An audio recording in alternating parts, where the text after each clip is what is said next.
Hello दोस्तों, सुविचार हिंदी कहानियाँ में आप सबका बहुत बहुत स्वागत है। आगे बढ़ने से पहले यदि आपको यह स्टोरी पसंद आए तो प्लीज़ वीडियो को लाइक करें, शेयर करें और हमारे चैनल को सब्सक्राइब करना ना भूलें।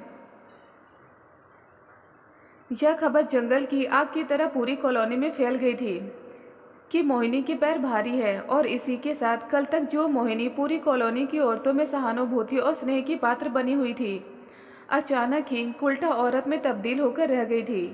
और होती भी क्यों ना, अभी 1.5 साल भी तो नहीं हुए थे उसके पति को गुजरे और उसका यह लक्षण उभर कर सामने आ गया था।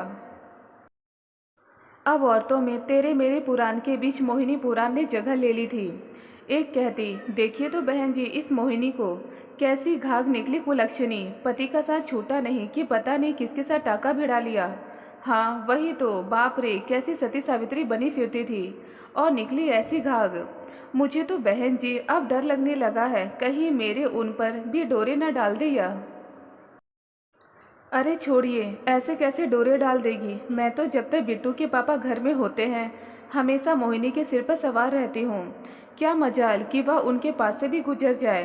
पर बहन जी एक बात समझ में नहीं आती, सुबह से रात तक तो मोहिनी कॉलोनी के घरों में काम करती रहती है, फिर जो पाप वो अपने पेट में लिए फिर रही है वह तो कॉलोनी के ही किसी मर्द का होगा ना। हाँ हो भी सकता है, पर बज्जात बताते भी तो नहीं। जी तो चाहता है कि अभी उसे घर से निकालकर बाहर करूं, पर मजबूरी है कि घर का काम कौन करेगा।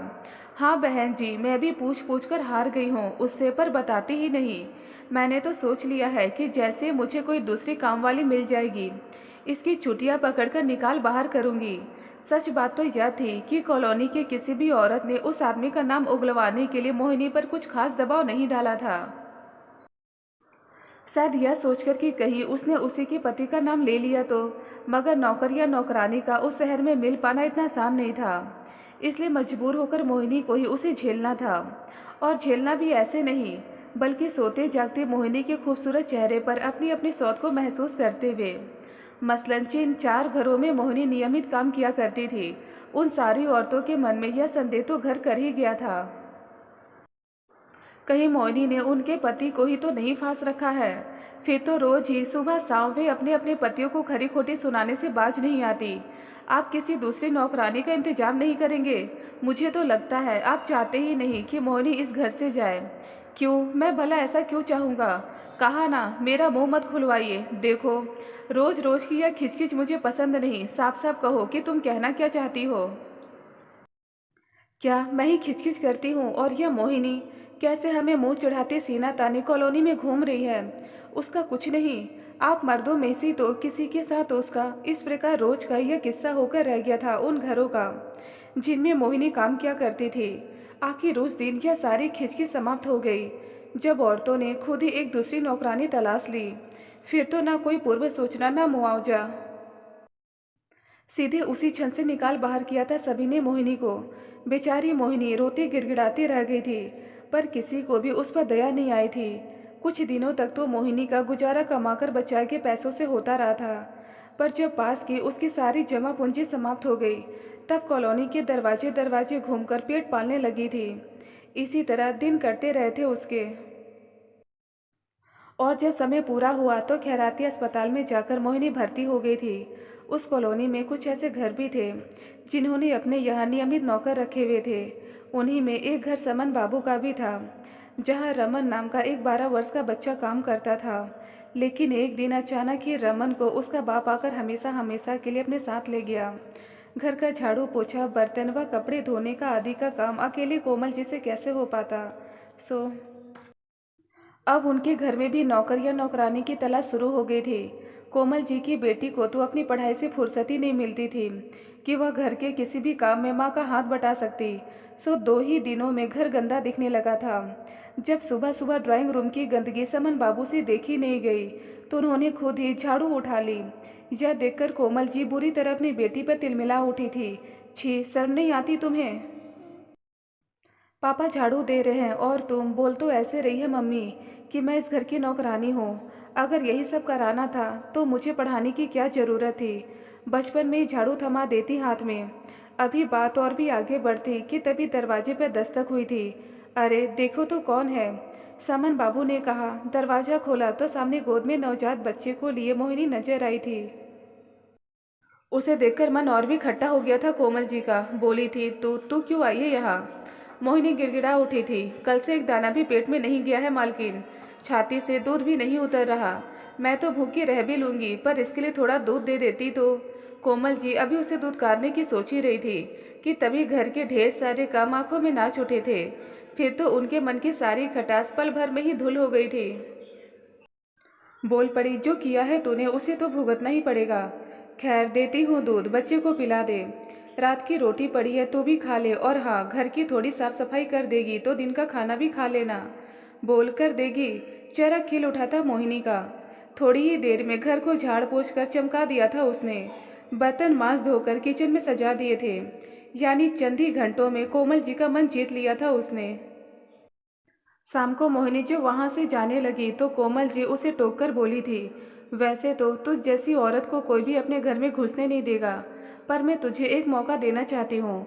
मन हो तो मेरे यहाँ काम शुरू कर दे। 500 रुपये महीने के दे दूंगी, खाना और तेरे बच्चे को दूध भी। इतना सुनना था कि मोहिनी सीधे कोमल जी के पैरों पर ही झुक गई थी। इस प्रकार पूरी कॉलोनी में कुलच्छनी के नाम से मशहूर मोहिनी को कोमल जी के घर में काम मिल ही गया था। इसके लिए कोमल जी को कॉलोनी की औरतों के कटाक्ष भी झेलने पड़े थे, पर जरूरत के वक्त गधे को भी बाप कही जाने वाली कहावत का ज्ञान कोमल जी को था। मोहिनी के घर में काम पर आने से समन बाबू की गृहस्थी की गाड़ी फिर से पहले की तरह चलने लग गई थी। लेकिन मोहिनी का आना उनके हक में शुभ नहीं हुआ था। जब तक समन बाबू घर में होते, अपनी पत्नी जहाँ तक कि बेटी की नज़रों में भी संदिग्ध बने रहते। धीरे धीरे हालात ऐसे होते गए थे। समन बाबू के दिन भर में पता नहीं कितनी बार मोहिनी को लेकर कभी पत्नी की तो कभी बेटी की झिड़की उन्हें खानी पड़ जाती थी। आखिर एक दिन अपने बेडरूम के एकांत में कोमल जी से पूछ ही लिया था उन्होंने, मैं चरित्रहीन हूँ क्या कि जब से यह मोहिनी आई है तुम और तुम्हारी बेटी मेरे पीछे हाथ धोकर पड़ी रहती हो? मोहिनी के बारे में तो आप जानती हैं। आप ही बताइए, जिन घरों में मोहिनी काम किया करती थी उन घरों के मर्द कहीं से बदचलन दिखते हैं? नहीं ना। पर मोहिनी का संबंध उनमें से ही किसी न किसी के साथ तो रहा ही होगा। मैं उस मर्द को भी दोष नहीं देती। असल में मोहिनी है ही इतनी सुंदर कि उसे देखकर किसी भी मर्द का मन डोल जाए। इसलिए आपको थोड़ा सचेत करती रहती हूँ। खैर, आपको बुरा लगता है तो आपसे ऐसा नहीं करूँगी, पर आप खुद ही उसे थोड़ी दूर रहा कीजिए। मोहिनी को समन बाबू के घर में काम करते हुए लगभग 1 वर्ष हो आया था। इस बीच मोहिनी ने एक दिन की भी छुट्टी नहीं ली थी। तभी एक दिन उसे रोहन से पता चला कि उसकी माँ गांव में बीमार है। माँ का हाल सुन मोहिनी की आंखों में आंसू आ गए थे। माँ के पास जाने के लिए उसका मन मचल उठा था, लेकिन तभी उसे अपने बच्चे का ख्याल आ गया था।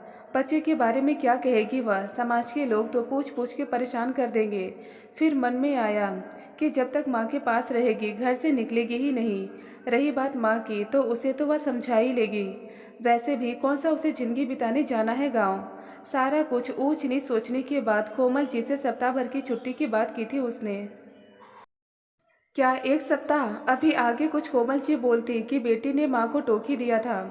मम्मी जरा इधर तो आइए। फिर पता नहीं उनके कान में क्या समझाया था उसने कि उसके पास से लौटकर शहर से मोहिनी को गांव जाने की इजाज़त दे दी थी उन्होंने। मोहिनी के जाने के बाद कोमल जी अपने पति से बोली थी, मोहिनी 1 सप्ताह के लिए अपने गांव जा रही है। अगर आप कहे तो हम लोग भी इस बीच पटना घूम आए।